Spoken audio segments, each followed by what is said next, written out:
Welcome to the Thyroid Fixer podcast, where I'm all about helping you lose that stubborn weight that won't come off no matter what you do. Get off your couch at 2 p.m. and get through your day with energy and stop counting the hairs that come out of your head. I'm your host, Dr. Amy, and I'm here to help you get optimized with your thyroid and your hormones. It's all part of living our mantra: better thyroid, better hormones equals a better life.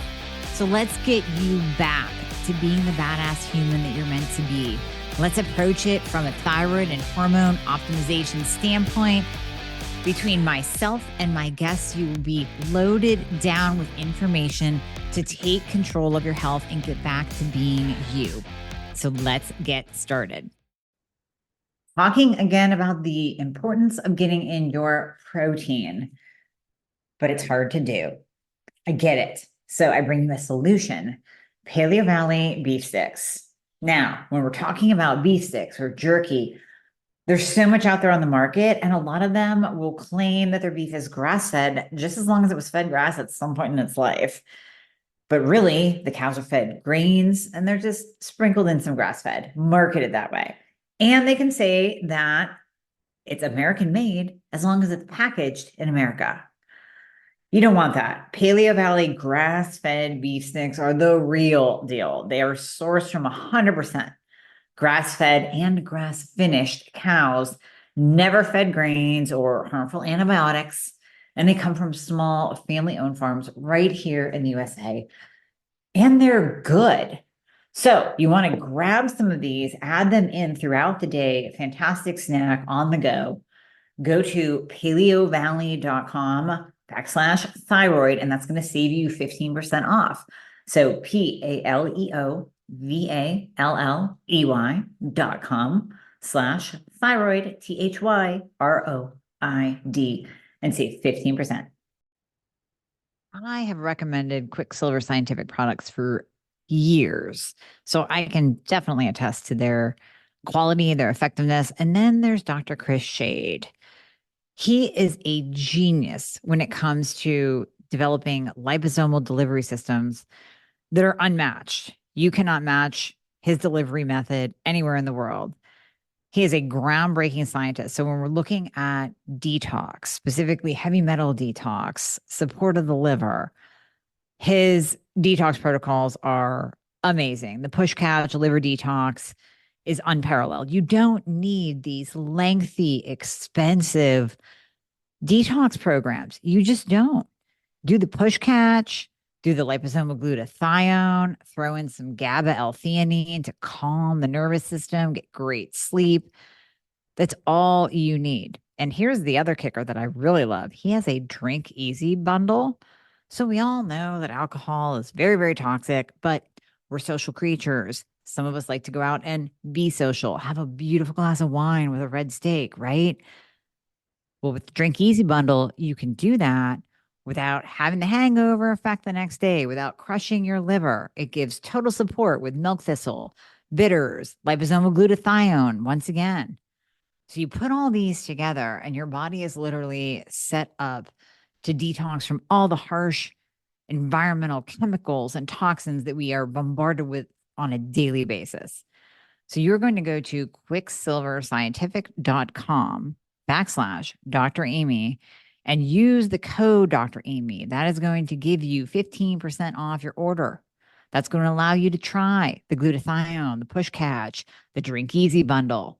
So you're going to go to QUICSILVERSCIENTIFIC.com/DRAMIE and use the code DRAMIE for 15% off. We're talking about breaking free from sugar addictions with my guest, Danielle Daem. And listen, she's been doing this forever. She went through her own sugar addiction, sugar roller coaster. And from that pain to purpose story, like so many of us have, she broke out and became really the go-to expert in helping women heal their addictive relationship with sugar and just discover that freedom with food that we all need. We all need. She's the founder of the Break Free from Sugar program, among other programs. And she is the host of the top rated Beyond Sugar Freedom podcast that I was a guest on as well. So it was just a pleasure talking to her and really pulling out her knowledge on what is sugar addiction and why are we addicted and where does it come from? So I really believe that this will help many of you who feel like they just can't break free from the call of sugar and carbohydrates in their world. Danielle is going to help you break free from that. Danielle, I am so excited to have you on because your expertise is in an area that many people need. And I'll say mostly women because it's women that mainly listen to the podcast. Sorry, guys. I mean, keep listening if you're a dude because this can hit you as well. But I think that women tend to, and I'll let you speak on this as well, tend to get hit with emotional eating and sugar addiction a little bit more heavier than men, simply because we have more fluctuating, crazy hormones. And I know that drives, emotional eating as well. But regardless, we're going to dive into that question and more. Thank you for coming on because your knowledge is needed for my audience. Wow. Well, thank you. Thank you for that right off the bat. I'm really touched and so excited to dive into this topic and share what I can in the time that we have. So let's start with that question. Do you find in your work that sugar addictions, emotional eating tend to be swayed more toward females than males? 100%. 100%. Now, I will fully disclose that I'm probably biased because I only work with women. So I don't have a lot of conversations with men. I do actually have some friends or people in my network that are definitely men that struggle with sugar. So it's a problem for all human beings. Yeah. And we all have some sort of complicated relationship with food or coping mechanism where we're using food or alcohol or porn or, I think most men maybe tend to have more addictions to things like that, right? Porn or alcohol and food has become such a crutch for women. Yeah, I think for various reasons. But yeah, I would say it's definitely more of a female outlet, not to say men can't absolutely, be struggling with this as well. Right. Okay.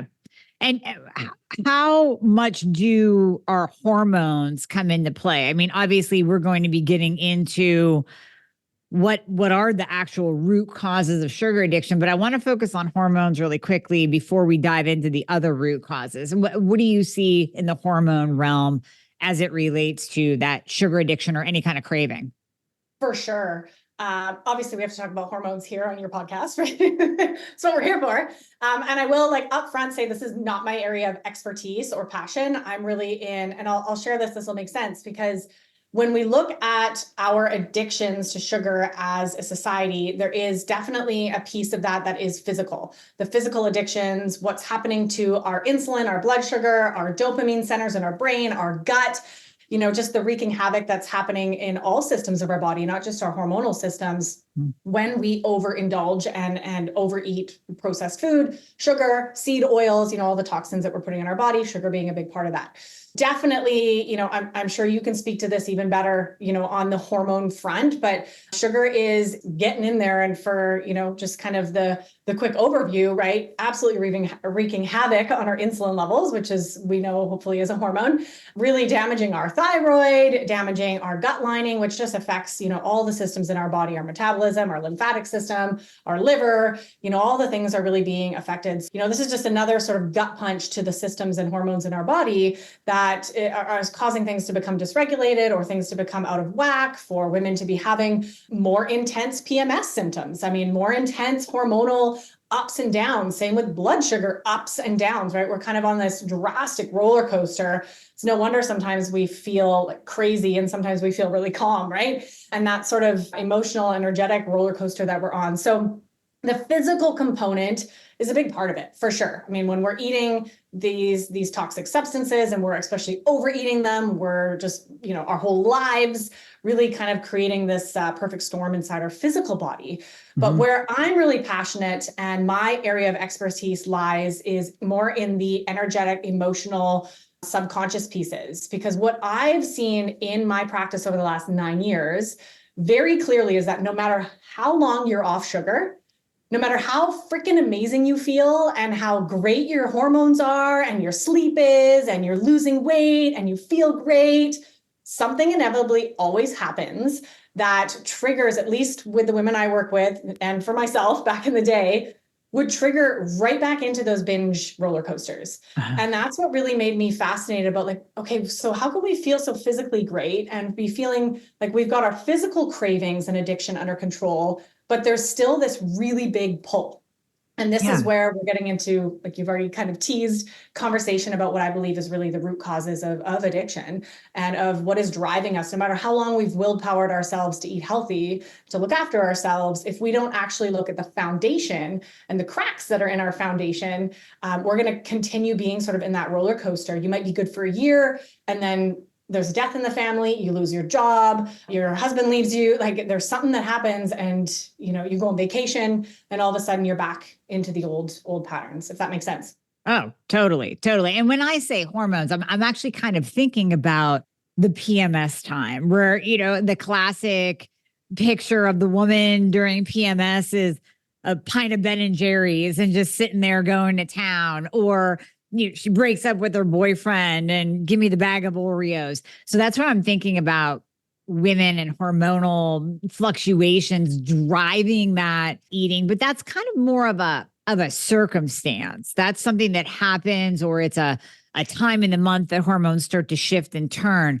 But when you're working with people on true emotional eating or true sugar addiction, let's go into those root causes because I'm super curious as to what you find. Let's do it. So this has been an unfolding and I'll do my best to sort of summarize it because there's so many different layers. But I'll just come out right out of the gate and say that, you know, I believe in the research and the people that I follow, like Gabor Mate, if you're familiar with him, experts in the addiction space, understand that addiction is actually rooted in trauma. And when we say trauma, I mean, there's lots of different definitions of that. Everybody has their own like feelings about the word trauma.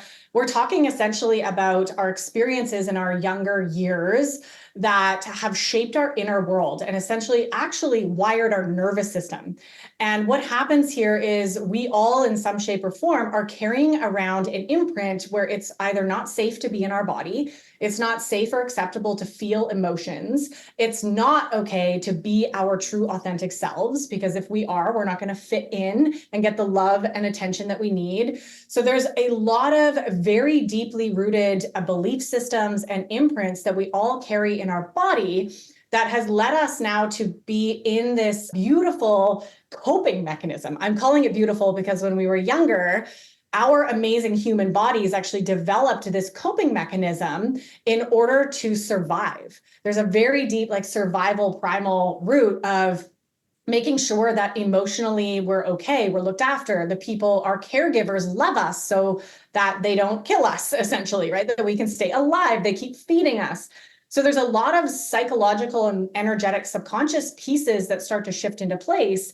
And a big part of that is suppressing emotions. A big part of that in the world that I've never talked to anybody yet, I'm sure there are a few out there who were raised in a household that, and I'm curious about you actually, Amy, that were raised in a household where emotions were actually super validated and really welcomed and encouraged. And we were taught how to actually move that energy as opposed to stuffing them down. So the pattern most of us have is some sort of desire to escape our pain, right? We don't know how to be in our pain. We don't know as a society how to be in grief, and as women, we don't know how to be angry. That's not safe. Right? There's a lot of really complicated pieces there. And if and when these emotions start to arise, we will always be reaching for that thing that's going to make it go away. There's that very deeply ingrained pattern, which is any addiction. You know, whether you study hardcore drug addiction or food addiction or Instagram addiction, I mean, all these things are triggering those parts of our brain that are alerting us that it's unsafe to feel pain. It's unsafe to feel uncomfortable emotions. It's unsafe to be maybe in a certain relationship, and we need to get out of it. We need to get ourselves distracted. We need to avoid it. We need to stuff it down. And that's where most of us, you know, use food. I mean, because that's what's accessible as a child, right? We can easily access sugar, less easily cocaine, right? As a child or alcohol. So we don't really develop those until later, if that's your thing, but. Right. That's funny. That's interesting. As you're talking, I'm thinking about, like you said, what about my household? So I'm thinking about how I grew up. And I would say that emotionally, my house it was pretty open. It was pretty welcomed. Where I can anchor my, we'll say, food addiction, sugar addiction that I have since overcome. But if I look back in my 20s and 30s, did I have an eating disorder? No, I had disordered eating. And that was from being chubby as a child, where food in my household was used as a soothing mechanism. So yes, you can express yourself. You can be angry. You can be sad. You can be, I was known as the person in my family that gets shit done. But yet here's the reward after dinner. Here's a dessert. Here's a reward for your A in school. Here's a food reward for, and so that kind of became more of a reward system rather than a substitute for my emotions, if that makes sense. Beautiful. Yeah, absolutely. And most of us have all of those intertwined. That was for me as well. Like anytime I got a goal at soccer or did good at school, right? Let's go for ice cream. That like reward system is really deeply built in. And even if we didn't get those messages like in our household, which is rare, and that sounds beautiful that your family was open to emotions. I know mine was, like, for me personally, I was always I was too sensitive. So there was already that messaging of like, you're too much and it's not okay to be crying that much, right? It's not okay to feel that much. My mom never showed emotion. She was always, everything was fine. Nothing bothered her. And like that to me mirrored that there was something wrong with me. So these are where I personally, started getting those imprints. And even if you don't get it in your household in some shape or form, which I believe we all do in little ways, we then learn it very quickly from media, from movies, from our teachers at school, from our friends' parents, from your church leader. Like, that is deeply ingrained in our society, in our patriarchal society, I'll say, that emotions are inconvenient, right? Emotions are useless. You're weak if you show emotion, especially, I know men deal with that a lot, maybe a lot more than women, but we get looked down on as women. You can't be a powerful CEO and be crying and have feelings, right? Like there's just so much intertwined in like the beliefs in our society that, continue these imprints. Now, you had just mentioned your own experience. And I know, most of the time you start listening to a podcast, it leads off with the guest story, but I didn't want to start there. I wanted to pull people in. And now you kind of open that door. How'd you get here in dealing with sugar addiction, cravings, emotional eating, all the like? Because most of the time, as we know, and as you alluded to, practitioners in this space, experts in this space will have gone through their own pain to purpose. So how'd you get here? 100%. Yeah. So my journey, I always say that my journey as a sugar addict started in the womb. And, I know now, and actually they're doing some fascinating studies now, the impact of a mother carrying a child, like eating a lot of sugar. No doubt. My mom has always been a sugar addict and she still is to this day. It's something she very much struggles with. And it's a big part of why I do what I do. And that was really where I started getting my heavy doses of sugar. So on the physical component, I was always drawn to sugar. And, growing up, like you mentioned, similar to your household, it was used for everything. Treating yourself. It was used for showing love. When mom and I would spend time together, we'd be baking. I know that's a really common one for many people. So sugar was very ingrained, right? And if you were good, and also if I was crying, let's make you feel better. Let's go have some ice cream. So there was a lot of like that emotional, like numbing patterning that started really early. And that was what my mom knew. And she was trying to make me feel better and all the things. So very early on, definitely started for me. It didn't help that I was also a really picky eater. I always joke that I only ate white things. So it was white pasta, white bread, white cheese. Like I wanted the white things. I even ate sugar cubes. Oh gosh. I used to just pop those like, I don't know, gum, right? Yep. Oh, it makes me quiver thinking about that now. I couldn't imagine putting a sugar cube in my mouth, but I loved sugar. And it was never thought of as something bad or, it was very much in our household. My mom had candy always around and very much part of my upbringing. Fast forward, went off to university, ate the standard American diet, even though I live in Canada. Standard Canadian diet, very similar, pizza, pasta, junk food. I was always very active. I played soccer, I worked out. So I was able to sort of not show any effects of the way I was eating. You know, obviously when we're younger, we have faster metabolisms and all these things too. So Right. weight gain was never really a concern of mine, although it did definitely fluctuate. And then my real epiphany, looking back in hindsight, started after university. My husband and I both actually went and worked in the financial industry. Fun fact, I have my degree in finance. No, don't use it. I don't even manage our money. My husband does that now. And yeah, we went and worked in these jobs, high powered jobs, really, oh, we're successful. We have all the things. It looks really good from the outside, but we were both completely miserable. And for me, that 2 years that I worked in that environment was really my rock bottom emotionally. I remember coming home every single day after work, completely drained, physically, emotionally, energetically, spiritually. I would grab a bottle of wine, I would grab some junk food, maybe some pasta for dinner, and I would just numb out in the bath and watch Netflix. Like it was all the coping mechanisms, numbing out mechanisms at once. Mm-hmm. And I was just like barely getting through life. It was affecting my relationship with my husband. He was also miserable. Our souls were just being sucked dry. And this was really, I would say, for both of us, our rock bottom. And for me specifically, thinking about the food and the coping and that's just the height of my addictive behavior and emotional eating. Luckily, we got to a point where we said enough is enough and we took a leap of faith. We actually both quit our jobs and traveled to South America for a year. So I always wanted to learn Spanish. So we went on this amazing sort of soul searching journey, and it was just that. It was absolutely incredible. And one of the things that really shifted for me down there was seeing how people related to their food differently. They actually went to the market and bought food. They actually cooked their own meals. It wasn't fast food or takeout or quick. They just had a different relationship with, they knew where their food came from. We spent a lot of time actually even hiking through farmers' fields, like on different hikes that we went on, and really just seeing where food came from. It wasn't just packaged in a store being, marketed to you.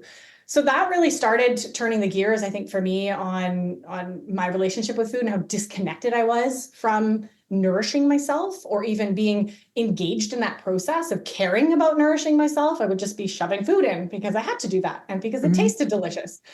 So coming home, just actually 2 weeks before coming home, we went through what I call my accidental sugar detox. So we were actually living in the middle of the Colombian jungle at a yoga center, living completely off the land. So this was the first time in my life that I've ever not eaten processed food. We didn't have access to it. It was a shock to the system. Didn't know what was going on. I felt like crap. I couldn't sleep. I was like, my energy was all over the place. Obviously, withdrawal symptoms taking place. I didn't know that at the time. I was going to say, yeah, you were basically withdrawing, like from a drug. I totally was. Yeah. And actually, total side note that is unrelated, but that same 2 weeks, I actually also got a parasite.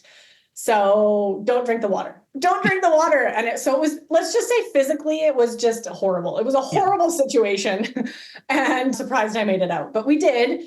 And about 2 weeks later, came home to Canada, and the shift in my taste buds already, just physically having been off the crap for 2 weeks, was enough to really wake me up and open my eyes to how much sugar and processed food had complete control over my mouth, my taste buds, my control, my drive, my health.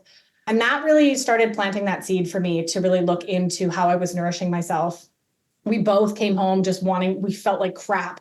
We wanted to clean up our diet. We actually, fun fact, at the time went vegetarian because we thought that was the way to do it, and just really went clean and got all the junk out of our lives. And that really started my own journey and interest in nutrition. I went to nutritional coaching school. Yeah, started down that path, and this was about 9 years ago. And, it was in the beginning a total roller coaster myself, trying to figure out going off sugar, binging on sugar, going off sugar, binging on sugar for about 3 years, until I figured out really these root cause pieces by accident, actually, with a business coach that I was working with. And, that really changed everything when I started combining that and really doing my own healing and doing my own work and overcoming and really making peace with food and sugar. And now, that's what I'm passionate to support my clients with. Oh my gosh, that is such a great story. And you said something in there that I really want to come back and focus on, that it was really only 2 weeks of eating non-processed foods to shift your taste buds. And we know in today's society, food makers are making foods so hyper palatable and that you literally, like, they are triggering the addiction for people to come back for more and to need more. And something simple like a raspberry isn't going to taste as sweet as, raspberry preserves that you're putting on white Schwabel's bread with Jif, peanut butter. So I think that that's something that we have to hone in on, in that it only took you 2 weeks. So everyone out there that's like, oh my gosh, I'm so addicted to sugar. I can't stop my cravings. What do I do? 2 weeks and your taste buds can shift, right? I'm checking in with you. How's your energy these days? How's your skin? How's your muscle strength? These are things that are very, very important to me. And I know just from research that after the age of 30, our mitochondria starts breaking down. And these are the powerhouses of the cell that provide us with muscle strength and better skin and abundant energy through the day. So I've added in something that I wanted to share with you, Timeline Nutrition's MitoPure. So when we look into research into healthy aging, it really focuses on that pivotal role that our mitochondria plays in our body. And without our mitochondria working at top notch, then health is just declining. And that's not what we want. Daily wear and tear on a mitochondria is inescapable, but we can do something about it now. Timeline Nutrition's MitoPure is the first supplement that has been clinically shown to replace and rebuild damaged mitochondria. And this results in a boost in cellular energy. And actually, research has shown that individuals experience an increase in muscle strength and endurance without even altering their diet and exercise routine. So, I mean, I can personally attest to feeling the difference. I am now going to ask you to feel the difference. So I invite you to go to timelinenutrition.com. They're giving my community 10% off of MitoPure if you use the code Dr. Amy. So you are going to go to timelinenutrition.com/Dr. Amy and use the code Dr. Amy, DRAMIE. So timelinenutrition.com/DRAMIE and use the code Dr. Amy at checkout. Absolutely. Yeah. And I will say it's so different for everybody. I mean, having done this work for so long, a big part of like my programs and the work I do is definitely, helping my clients detox from sugar when they're ready. And it does take a different amount of time, right? For everybody's body to change. It depends on how old you are, how long you've been overdosing on sugar, how quickly you do. Is it cold turkey or do you taper off? Like there's lots of factors for sure, but our taste buds can regenerate when we take away that crazy hit that we're getting from those hyper, palatable foods. Our body resets, right? And slowly that does take time, right? But absolutely, in just a couple of weeks, you can already be sleeping better. You'll feel better. You might even start losing weight. Your skin will be getting better. You'll notice maybe some of those physical cravings subsiding, but still needing to work on the emotional stuff because that takes a lot more time. Yeah. But yeah, absolutely. It doesn't have to be this big, scary 6-year journey. It can happen pretty quick and start, that piece can be really motivating when we're like, oh, I like my mouth doesn't need that, that ice cream anymore. And we can start to really use that as sort of a leg up to continue on the work there. Well, and I think you said something that is intriguing as well, that everyone is different. So even if we looked at, let's say, a drug addiction, and correct me if I'm wrong, but sugar lights up the same part of the brain on an MRI as cocaine. So we might as well look at it like you are addicted to cocaine and you have to come off of that. And yeah, sure, in 2 weeks, you're going to detox, you're going to lose that incessant craving. But to your point, what's the drive? Is it social? Are you triggered by something? Is it emotional that sets you off? And then that's your cue to go use, whether it's cocaine or sugar, that's your cue to go use to self-soothe. So I'm not saying in 2 weeks you'll be good to go. There's a lot more digging underneath the surface that people have to do. But I think it's encouraging to know that your taste buds can at least start to shift and you can start enjoying different foods that you didn't before because they didn't hit your sensory sweet taste like you were, like the processed foods do. Yeah. Yeah, I'm really glad you actually mentioned that because one of the blocks that a lot of my clients come up against in the beginning of this journey is like real food tastes bad. right? Like, I don't like, nothing's going to taste good again. Like there's this fear that, I'm just going to have to eat boring broccoli, rice, and chicken for the rest of my life. Uh-huh. Right. And, to your point, I always encourage my clients, it is fascinating when you actually get off of the junk, you start to actually taste food again. You actually like the real food starts to have more of a taste. I will also say there's a massive difference between, say, a tomato that is GMO'd and mass produced and isn't even really red. They inject red dye into it versus a tomato that you're growing in your garden. That's going to be a massive taste difference as well. So a lot of the real food that you might be comparing to in your mind is actually just toxic, devoid of flavor versus a real tomato. Like when you go to Italy and have real tomato, right? You just imagine like the juiciness exploding in your mouth versus like those tomatoes in the store that are like kind of white, kind of red. You're like, Yeah. this is that tomato, right? So, don't be discouraged. Like real food full of nutrients, good quality grown food is absolutely delicious, right? Grass-fed beef. Like we buy a cow every year from a friend of ours who raises it. And it's just like the night and day difference in taste and flavor and nourishment, obviously for our body. And once your taste buds over time start to grow back, you'll start to really enjoy healthy food again.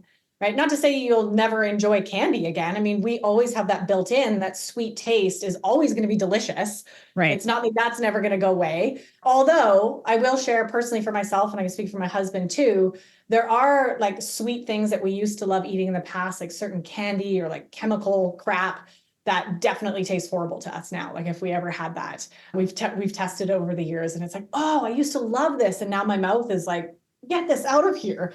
So, that can happen. I mean, it's inspiring when we really like, again, step back into control and take back our taste buds, right? We have to take them back, right? They've been hijacked from us.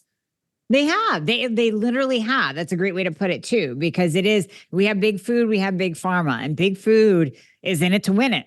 And they will do what they have to do to keep you as a customer, to keep you coming back. And that includes creating an addiction in your body, whether you know it or not, whether you know it's happening or not, it's happening beneath the surface. Now we talk about, I think, and we all know what happens on the outside with consumption of too much sugar and processed foods, right? We're going to gain weight, our skin's going to go dull, our hair's going to fall out because we're not getting the nourishment and the nutrients that we need.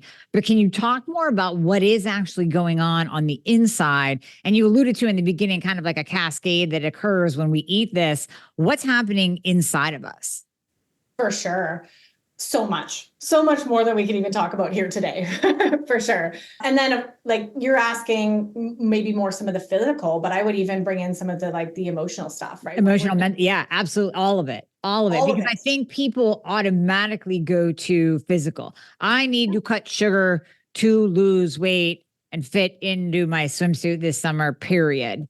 And it's like, well, but it's more than that. Like that's a great driving mechanism, but we all know that sometimes we just go, you know what, screw this. I don't care what I look like. I'm getting older, whatever. But what about the inside and how you're feeling and thinking and processing and everything? Go. Yeah, let's do it. Go. Exactly. I mean, as you all already know, that's the place that I just love talking about, because when we do this, right, essentially, this may ruffle some feathers, but I deeply believe like if we truly unconditionally love ourselves, we don't treat our bodies like shit. So most of us are walking around not loving ourselves. And that's a tough pill to swallow for anybody listening. I'm still on that journey myself. I don't know if I'll ever like fully be there. I think we're always unfolding and learning and learning to connect and love ourselves and learn who we even truly are. I mean, that's a big part of this process. But when we treat our bodies poorly, i.e. getting drunk, eating a ton of sugar, right? Eating crap and then feeling like crap, we are just constantly mistreating ourselves, right? And that creates a turmoil inside of, I can't trust myself. I don't love my body. I hate myself. There's a lot of negative hate talk that we do subconsciously on a daily basis as women. We're carrying a ton of guilt, right? There's a ton of guilt. You're eating a piece of chocolate cake, guilting and shaming yourself as you're eating it, which by the way, affects your digestion and is going to make it even 10 times worse than if you just enjoyed that piece of cake and loved it, every minute of it. So the guilt and the shame that we carry as well, all of this toxic load, it is a toxin in the body, right? The negative self-talk, the self-hate, the shame, the guilt, just that heavy weight of all of this like negativity very much physically affects us as well, affects our hormones. We now know increases our stress levels, right? We know the role of stress in the body, affecting the nervous system, leading to disease, leading to autoimmune disease, leading to all sorts of diseases when we store emotions, when we don't treat ourselves kindly, when we're, in this constant stress state. So on that side of things, that's what's going on when we're mistreating ourselves with junk, if we're coming at it with that self-hate. I will say I still eat sugar, and when I do choose to have sugar, I'm enjoying the heck out of it. Like I make my own sourdough bread as well, which is definitely a carbohydrate. Oh my gosh, just this fresh sourdough with butter. It's like, I'm just loving myself, and I'm just enjoying it and knowing what my body can handle. I'm not eating the whole loaf, right? I know what I can do. And I'm having that, with my protein at breakfast and all the stuff. So it depends what energy you're coming into it with. And I would say that even affects the physical cascade. I did kind of allude to that as well. I don't have any research that I could spout off the top of my head in this moment, but it's fascinating, again, when our body is in a rest and digest state, what we eat actually gets properly processed and digested, even if it's a piece of chocolate cake. Right? Yes, that's still going to drastically spike our insulin levels. Over time, it's going to weaken our pancreas and our insulin. We're going to get maybe insulin resistance. We're going to get diabetes. We're going to get just issues with our metabolic flexibility, right? Becoming so dependent on carbohydrates for fuel source. For sure, all those physical pieces are going to show up.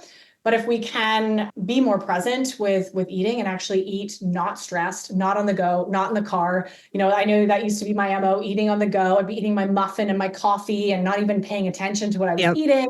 So there's a lot of factors here, of course, that affect the physical piece of even how we digest a piece of chocolate cake, for example, right? And how present you can be.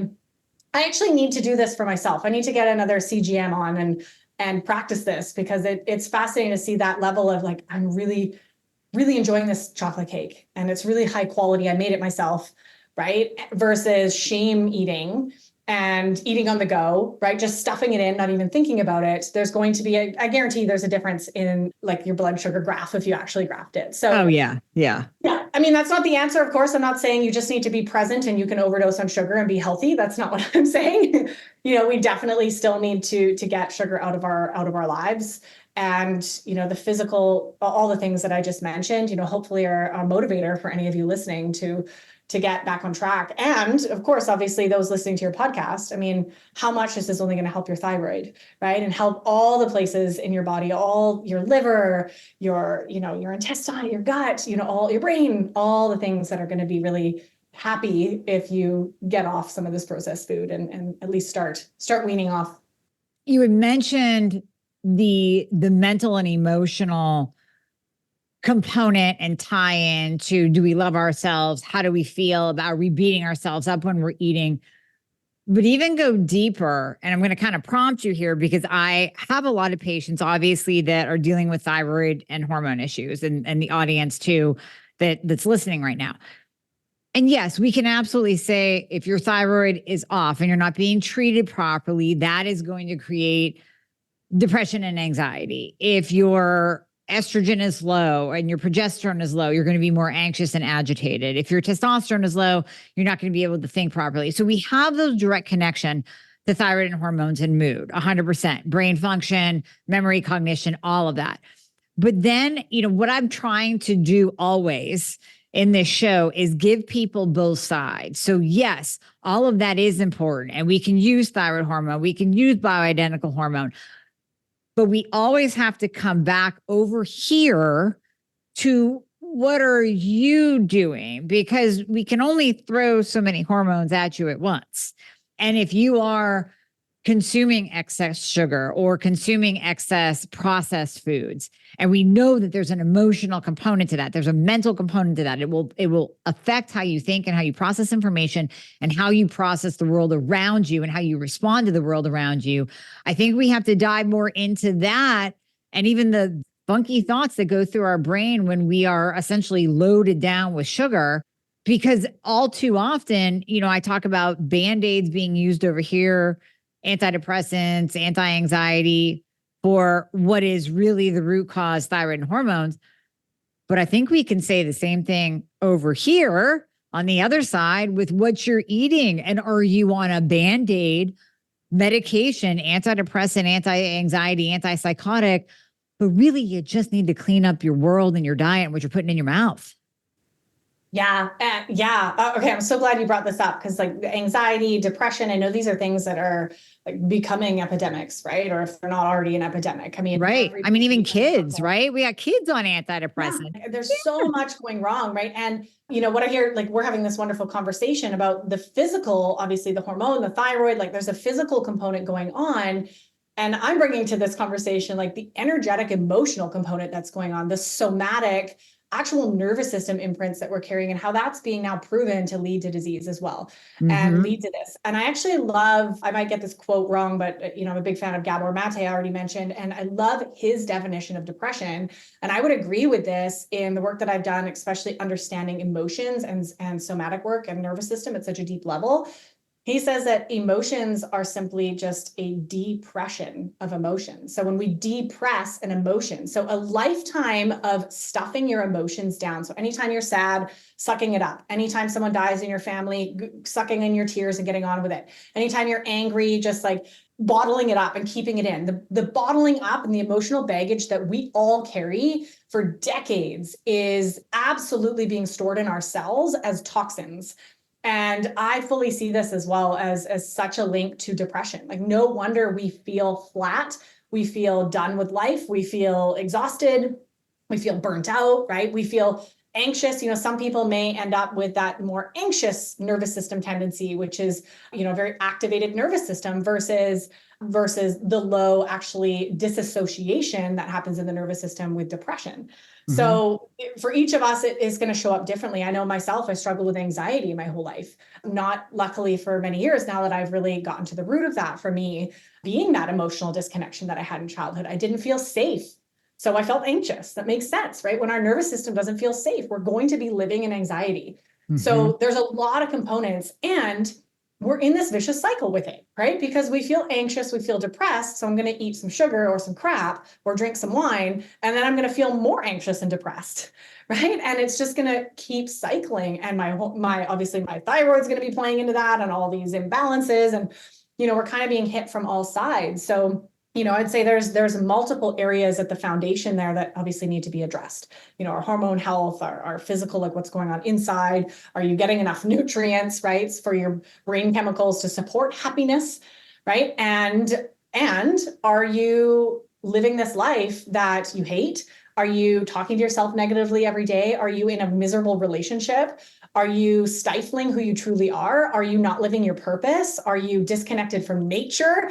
Are you not getting sunlight and vitamin D every day because you're slathered up in sunscreen and wearing sunglasses all the time? Yep. You know, there's so many factors, right, that play into allowing ourselves to feel happy, right? And to experience all of life.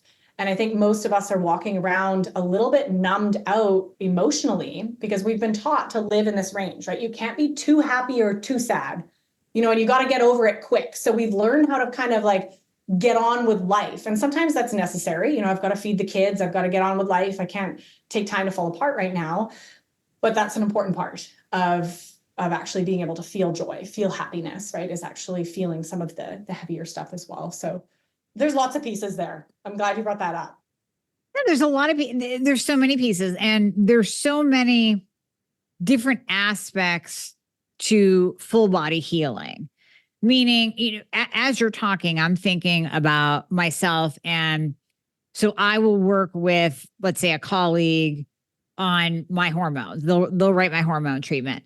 But then I'll go over here to this person because they're an expert in peptides. And I'll go see this person who does stem cells. And then I'll go see this person who does trauma work. And so you can't expect to do a one-stop shop where you're going to go to someone and everything is taken care of. You know, we're dealing with your emotions, we're dealing with your trauma, we're dealing with your sugar addiction, we're dealing with your hormones, we're dealing with your thyroid, we're dealing with your nutrition and your exercise and your sleep and your digestion and your adrenals and your da. Sometimes it takes seeing multiple people.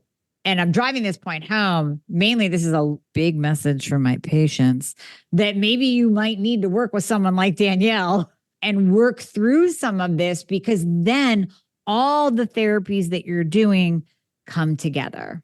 And you're giving me nuggets to think about. And I'm actually, and this is what I do with guests. I think about patients. I think about people I'm working with. I think about where they're stuck. And I go, okay, so-and-so is just more anxious than usual and really, really hyper vigilant about her health. And we're doing all the things over here and her blood work looks good and everything should be falling in line, but it's not. And there's still this over here. And I think this is something that she needs to deal with you, like getting to that root cause of the addiction. What is driving your emotions? What is driving your eating habits that are going to totally derail everything that we're doing over here with your thyroid, your hormones, and your insulin? Everything has to work together. Yeah. Yeah. I'm so glad that you mentioned that. I call it the support team. We all need a support team. And at any time, I hope nobody listening is getting overwhelmed by that, because you don't have to have 10 members on your team at all times, right? Maybe it's one at a time, right? For 3 months, you're working with someone, then 3 months, someone else, right? Like follow your own path. But I think that is really beautiful, because this is one of the problems, I think, with our traditional medical system is people go to the doctor and assume they're going to total body heal them, right? Yeah. And we're ultimately the drivers of that. And there is exactly like when we talk about holistic health, there's a lot of places that we need to look, right? We need to address our spiritual health, our physical health, our emotional health, right? All these areas, our sleep health, all the things that you just mentioned, and, to kind of complete us as a healthy human. And, this is where our medical system just completely misses the mark, right? They're just focusing on, obviously, on just prescribing you something to make your symptoms go away. But, they're not really looking at the whole picture, which is where, I'm a massive advocate for having a support team, right? And working with someone who's an expert like you. I mean, this is so beautiful, right? You're an expert in thyroid, right? And probably a few other things, of course, right? And then you're going to go over here and see the expert on adrenals, right? And when we focus as practitioners on something or anything in life, when you work with an expert, you're going to get expert, support, right? As opposed to somebody who's trying to be good at everything, right? That's jack of all trades, master of none. Yeah. Right. It's true, right? And that makes a difference. You're going to get a different level of support when you're going to a certain practitioner who's really honed in and spent their whole lives dedicated to this one topic. And I think that's really important. And to me, so worth it to spend money on, spend time on. I know it can feel a bit overwhelming for many people. And I think that also gives hope for, like you said, this client you're talking about, right? Who's doing all the right things. You've got her on all these amazing protocols. Her body should be shifting. Things should be shifting, but they're not. Yeah. Right. And it gives us hope to be like, oh, that's okay. I might just be missing this little emotional piece over here. I might just be missing this little piece over here. Right. As opposed to like, well, my body's broken, forget it. Right? Like there's always something else that we can do. And, it might just be, like you said, working with someone else or finding that next phase to help shift things for you. Yeah, just that next dial to turn. And I would even go as far as to bring in functional and integrative and alternative and whatever you want to call it, medicine or modalities, because if you have someone saying that they are a master of all trades, you got to run, because nobody is. If they claim that they can do it all for you, no, you have to specialize. You absolutely have to specialize. Now, we're talking a lot of doom and gloom here. So let's shift it into what can people do if they have resonated with this conversation, if they're sitting there going, oh man, yeah, there's a lot of stuff here that's driving my sugar addiction, my cravings, my emotional eating. Are there any steps that people can do right now, even, before they jump in with working with you or diving into your material? 100%. Yeah. Thanks for bringing that up. I think that is important because it can be really overwhelming and it is a long journey. I always share the fun pun. I'm not going to sugarcoat it, but it takes work, right? This is not a quick fix. And this is where a lot of people get their feathers in a ruffle because everybody out there is looking for a quick magic pill, right? Give me the magic shake that I can take to make me lose all the weight and, all the things. But when we're actually trying to create lasting change, we've got to commit some time to it and some energy. And that's even probably with thyroid health, right? And all the hormone health. Like it takes time for the body to heal. It takes time for the body to shift. So same thing with our nervous system, our emotions, healing trauma, like all that stuff takes time. So the first place to start 100% is awareness and curiosity. So just starting to, as much as you can, without guilt, without judgment, just with curiosity, bringing in an awareness of maybe, where did this come from for me? Where is that mechanism in me that is not wanting to feel my feelings, right? And maybe even just starting by being curious about that. What do I feel like my relationship with my emotions are, right? Like, do I feel really open to feeling, and every day, do I actually allow my feelings to come, and is it done in a healthy way? Or do I notice myself trying to avoid that? Do I notice myself in numbing out patterns, whether it's staying busy all the time, binging on Netflix at the end of the day because we're exhausted and stressed, like scrolling good old Instagram, very much designed for that purpose, right? To help us move out. So just starting to notice where those patterns may be showing up for you, and doing this, again, no judgment. This is something we all struggle with. You're not broken. You're not unique in that way, right? This is just a simple awareness exercise of like, where is this showing up and how often am I actually doing this? Right? And do I feel really uncomfortable sitting in stillness with myself? A lot of people can't do that because it's very scary and very unsafe, right? So just starting to get a gauge of where you're at with that loving curiosity. And then I would say, especially around the emotional food connection component, an exercise I love having my clients just start out with is literally just checking in with your emotional body and your physical body before you eat anything. So you're reaching in the cupboard and you're grabbing that granola bar, just checking in, like, where am I at right now? Like, can I identify an emotion in my body? If not, can I identify a physical somatic sensation? So maybe like there's some tightness in my neck, or my jaw is like really stiff, or something physical there. And just jotting that down, just maybe keeping a little track of that for about a week, and just starting to notice those emotional connections. Like, interesting, every time I'm feeling a bit lonely, I'm reaching for food, right? And we can start to, in that, build your own awareness of where those specific patterns are showing up for you. And then from there, obviously, there's steps that we work on in shifting that and tapping into that. But those are, I would say, ground zero places to really start with that inner piece, the root cause, really starting to understand your unique flavor of this challenge and of your addictive patterns. And then, obviously we can go from there. Well, and you're actually giving my audience, which I thank you for, a 3-part Kick Emotional Eating workshop series, so they can really kind of go through your guidance and dig a little bit deeper into emotional eating and all the things, all the tips that you just gave them as well. Yes, happy to do that.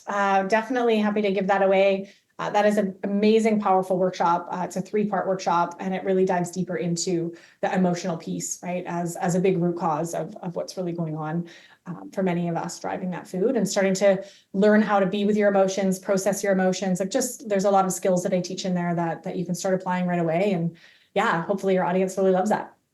That's incredible. I mean, all of your information has been so helpful, so helpful. I'm blown away.